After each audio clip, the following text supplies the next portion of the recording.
मासूमियत भरे पुराने दौर में अलमारियों में अखबारात भी अंग्रेजी के बिछाए जाते थे कि इनमें मुकद्दस किताबों के हवाले नहीं होते।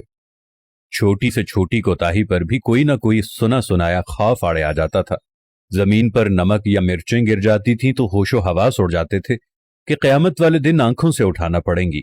गदागरों को पूरा मोहल्ला जानता था और घरों में उनके लिए खुसूसी तौर पर खुले पैसे रखे जाते थे। मोहल्ले का डॉक्टर एक ही सिरिंज से एक दिन में 50 मरीजों को टीके लगाता था, लेकिन मजाल है किसी को कोई इन्फेक्शन हो जाए।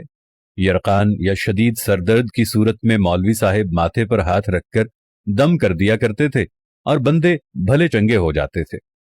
घरों में खत आते थे और जो लोग पढ़ना नहीं जानते थे वो डाकिये से खत पढ़वाते थे। डाकिया तो गोया घर का एक फर्द शुमार होता था। खत लिख भी देता था, पढ़ भी देता था और खाना पानी पीकर साइकिल पर ये जा और वो जा।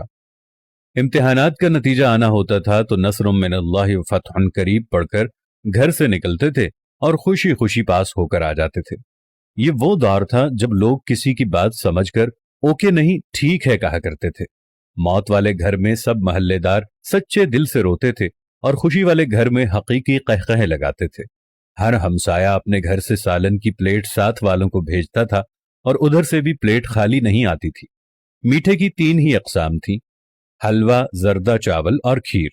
आइसक्रीम दुकानों से नहीं, लकड़ी की बनी रेड़ी से मिलती थी जो म्यूजिक नहीं बजाती थी। गली गली में साइकिल के मैकेनिक मौजूद थे। जहां कोई ना कोई महल्लेदार कमीज का कोना मुंह में दबाए पंप से साइकिल में हवा भरता नजर आता था। न्याज बढ़ती थी तो सबसे पहला हक बच्चों का होता था। दूध के पैकेट और दुकानें तो बहुत बाद में वजूद में आईं। पहले तो लोग भैंसों के बाड़े से दूध लेने जाते थे। गुफ्तगू ही गुफ्तगू थी, बातें ही बातें थीं, वक्त ही वक्त था। गलियों में चारपाइयां बिछी होती थीं। महल्ले के बाबे हुक्का पी रहे होते थे और पुराने बुजुर्गों के वाकयात बयान कर रहे होते थे। जिन घरों में टीवी आ चुका था उन्होंने अपने दरवाजे महल्ले के बच्चों के लिए हमेशा खुले रखे।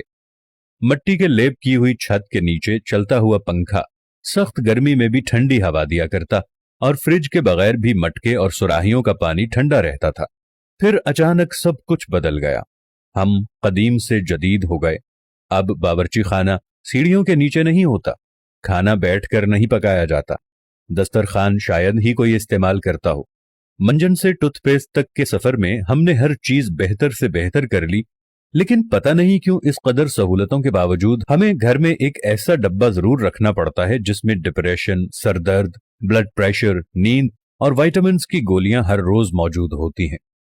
जरा खुद के घर के बारे में ये सारी बातें सोचकर देखें तो आपको सब कुछ यकीनन नजर आएगा जैसा मैंने आपको बताया है। आखिर ऐसा क्यों है? क्यों हम अपने बेसिक किस्म की जिंदगी से हटते चले जा रहे हैं? मैं आज भी आप लोगों से कह रहा हूं, आप साथ वालों के दुख दर्द बांटना शुरू कर दो। आप गरीबों के दुख में दर्द बांटना शुरू कर दो। आप साथ वालों के साथ प्यार मोहब्बत रखना शुरू कर दो। थोड़ी सी माजी की जिंदगी को दोबारा अपनाना शुरू कर दो। मट्टी के बर्तन में खाना खाना शुरू कर दो। दुनिया जहां की नेमतों से दूर हट जाओ। ओवन और फ्रिज को इस्तेमाल करना छोड़ दो। प्रेशर कुकर को इस्तेमाल करना छोड़ दो। अपनी जिंदगी को सादगी की तरफ ले जाओ तो आपके घरों में रखा हुआ ये दवाइयों का डब्बा भी पहले की तरह यहां से गायब हो जाएगा। खुदावंद से दुआ है कि देखने वालों को सेहत कामिला और आजिला अता फरमाए। आमीन सुम्मा आमीन या रब्बल आलमीन।